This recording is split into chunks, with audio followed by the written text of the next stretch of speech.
लेकिन क्या पाकिस्तान और इंडिया की जब हम बात करते हैं तो उनका इसके बारे में क्या स्टैंड होगा? तो सबसे पहले तो मैं आपको ये बता दूं कि इसके लिए कुछ ट्वीट्स सामने आई हैं। अब आप जानते हैं कि इंडिया की जब हम बात करते हैं तो इंडिया और इजराइल एक दो ऐसे साथी जो हमेशा से करीब खड़े हुए नजर आए। और क्या कहता है जी कि हम अपने ब्रह्मोस मिसाइल भेजना चाहते हैं ताकि हम जो इजराइल है हमास को सबक सिखाए। बहुत बड़े पैमाने पे फलस्तीनियों को कैजुअलिटीज हो रही हैं, तो ऐसे में कोई भी मुसलमान मुल्क इंक्लूडिंग सऊदी अरब उसके लिए यह मुश्किल होगा। जो फौजी औरत जिसको मारा गया है उसकी डेड बॉडी को लेकर, ना सिर्फ डेड बॉडी को लेकर बल्कि उसके कपड़े वगैरह भी उन्होंने हटा दिए हैं और वो वीडियो जो है वो सोशल मीडिया पर मौजूद है, जिसको देखकर आप अंदाजा लगा सकते हैं कि उसी तरह वहीं पर पाकिस्तान के सोशल मीडिया पर भी और भी ऐसे जैसे टर्की के और कुछ कंट्रीज जो कि सपोर्ट करते हैं हमास को, उस पर मासूम लोगों की हलाकतों पर खुशियां मनाना, सेलिब्रेट करना ये किसी भी सूरत जायज नहीं है। इसको हम कंडेम करते हैं। हमास के हमले पर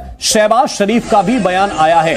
इससे आपको पाकिस्तान का स्टैंड भी पता चलेगा। इजराइल के अवैध कब्जे के लिए यह हमला सही है कि वज़ीर आज़म पाकिस्तान के लोगों का नहीं हुआ, वो गजा के लोगों के मरने पर टिस्वे बहा रहा है, मगरमच्छ के आंसू बहा रहा है। दफा करो इस आदमी को। अगर दिल्ली में कल को 2500 रॉकेट आए, दिल्ली क्या करे? मैं बोलता हूँ लाहौर पर 2500 रॉकेट आए, लाहौर क्या करे?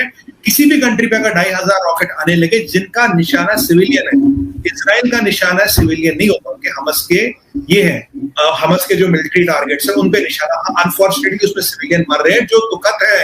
अब देखें, इट्स नॉट सो सिंपल। ये कोई इतना सिंपल नहीं है।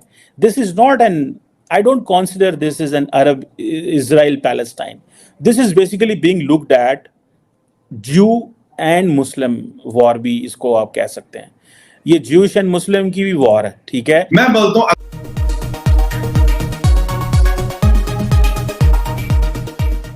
जय हिंद, वंदे मातरम। दोस्तों विजय भारत चैनल में आपका स्वागत है। दोस्तों हम आपके लिए लेके आते हैं पाक मीडिया की लेटेस्ट खबरें। इस टाइम जो कंडीशन वहाँ पे बनी है पूरी दुनिया में, इस टाइम उसके ऊपर बात की जा रही है। दुनिया के मुख्तलिफ कंट्रीज उसके ऊपर रिएक्शन दे रहे हैं। पाकिस्तान की पब्लिक या पाकिस्तान की गवर्नमेंट की तरफ से ये जो अभी वार डिक्लेयर हुई है, इसके ऊपर क्या रिएक्शन है, क्या कहना चाहेंगे आप? देखो, पाकिस्तान की गवर्नमेंट को एक्शन लेना चाहिए। ठीक है। पहली बात तो यह है कि पाकिस्तान की गवर्नमेंट में सुनने में खबरें भी आ रही हैं कि ये उन इसराइल में जाके मिल रहे हैं। ठीक है ना। जब इसराइल ने, हमने इसराइल को तस्लीम ही नहीं किया। अच्छा। हम इसीलिए तस्लीम नहीं करते कि इसराइल मुसलमानों पे जुल्म कर रहा है। ठीक है ना। ये जुल्म को रोकना चाहिए। ये इमरान खान ने भी पहले आवाज उठाई थी। उसके अलावा आज तक किसी ने आवाज नहीं उठाई। किधर है मुल्ला डीजल, किधर है अभी? वो बहुत बातें कर रहा है सियासत के लिए, वो मैदान में आ जाता है। आज उसको सामने आना चाहिए ना, क्यों नहीं आ रहे? किधर है पाकिस्तान के मौलवी, किधर है पाकिस्तान की जमातें? अच्छा। क्यों नहीं ये मुसलमानों के खिलाफ आवाज उठाते? एक और चीज है, उधर से भी हमास की तरफ से पहले 500 मिसाइल जोन से हैं वो उधर दागे गए। फिर एक और चीज है, सऊदीया की बात करें वो तो रिलेशन अच्छे करके बैठे हैं। अगर हम तुर्की की बात करें वो भी अच्छे रिलेशन करके बैठे हैं। हम जो उनसे क्या, इसके ऊपर क्या कहना यार? ये वो मुसलमान नहीं है, मुसलमान है लेकिन वो सब अपना मफाद देखते हैं। ठीक है, अपना बिजनेस देखते हैं। लेकिन ये नहीं होना चाहिए जैसे वो यहूदी लोग, यहूदी देख लो, हिंदू देख लो, जब वो एक हो जाते हैं लेकिन मुसलमानों को क्यों नहीं, मुसलमान क्यों नहीं एक हो सकते? अच्छा, एक और चीज़ है, क्या वजह है? आप देख लें मुख्तलिफ एरियाज़ की अगर बात करें, मुस्लिम एरियाज़ में ही ज़्यादातर ये इश्यूज़ चल रहे होते हैं। क्या वजह समझते हैं? सीरिया, इराक देख लें, ईरान देख लें, अफ़गानिस्तान देख लें, और मैं अगर कहूँ पाकिस्तान में भी देख लें, जो आए दिन यहाँ पे अभी बलूचिस्तान में खुदकुश हमला और ये चीज़ें ये चल रही हैं। क्या वजह है? मुस्लिम जहाँ पे ज़्यादातर लोग रहते हैं वहाँ पे ही हमें ये वाक़यात देखने को मिलते हैं। क्या हमारे अंदर ये चीज़ें मौजूद हैं या ये भी कोई साजिश बाहर से करते हैं? कोई साजिश नहीं यार, हम खुद ठीक नहीं है। हाँ। ठीक है ना। सबसे पहले हमको अपना किबला दुरुस्त करना चाहिए। तो ठीक है ना। मुझे खुद को ठीक करना है, आपको खुद को ठीक करना है। तुम दूसरे को जी करोगे तो वो भी तुम्हें जी करके बुलाएगा। ठीक है ना। जब तुम मुसलमान ही मुसलमानों पे जुल्म करोगे, ठीक है ना, तो फिर जाहिर बात है मुसलमानों ने भी मुसलमानों के खिलाफ उठाना है। किसने उठाना है? और ठीक है, अब ये जो जंग स्टार्ट हो चुकी है, इसमें पाकिस्तान की गवर्नमेंट क्या आपके ख्याल से अपना स्टेटमेंट रखेगी, क्या अपना स्टांस रखेगी, क्या फॉरेन पॉलिसी होगी आने वाले टाइम में? मुझे नहीं लगता पाकिस्तान की गवर्नमेंट कुछ करेगी। ठीक है, ऐसा मुझे नहीं लगता। अभी आप देख लो, कश्मीर के हालात देख लो, श्रीनगर, अभी जो लोग देखते हैं ना वो कहते हैं ये श्रीनगर है, लेकिन ये श्रीनगर नहीं, आजाद कश्मीर है। ठीक है ना।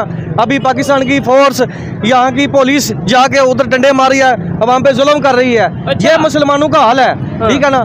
लेकिन पाकिस्तान की गवर्नमेंट को आवाज उठानी चाहिए हम मुसलमान है यार, सब मुसलमान भाई हैं।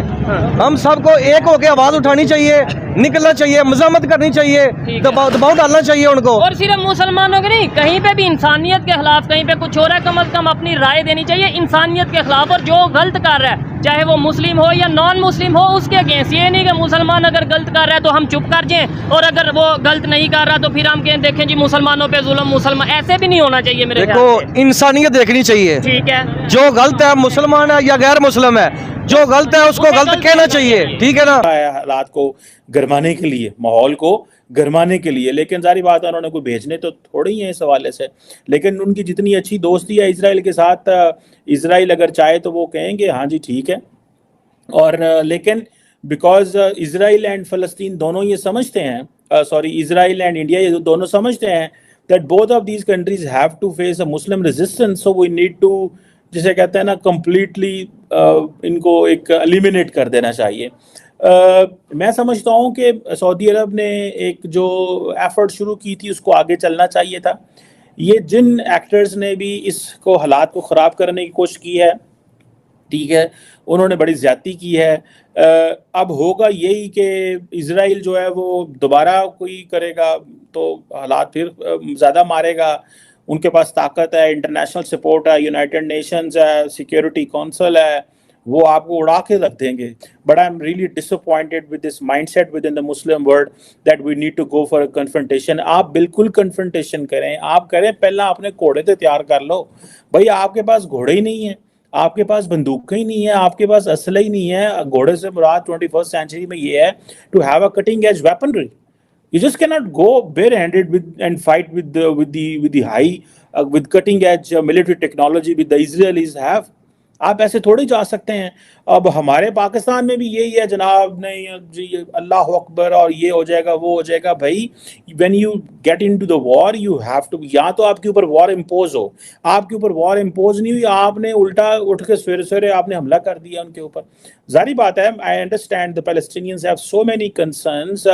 नेतन्याहू ने यूएन की स्पीच के अंदर जो है उन्होंने सारा गजा और वेस्ट बैंक ही उड़ा दिया।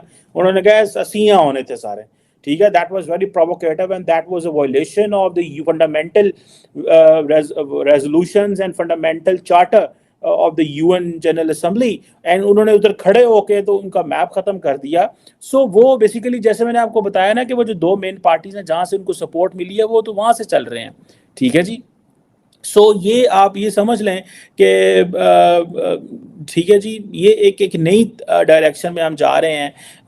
अब पाकिस्तान क्या कह सकता है इसमें? कुछ भी नहीं, हम तो कुछ नहीं कह सकते। इंडिया के वजन ज़्यादा है इधर, ठीक है। इंडिया इस सारी की सारी जंग को एक और एक एंगल में देखना चाहता है और दे विल सी इट।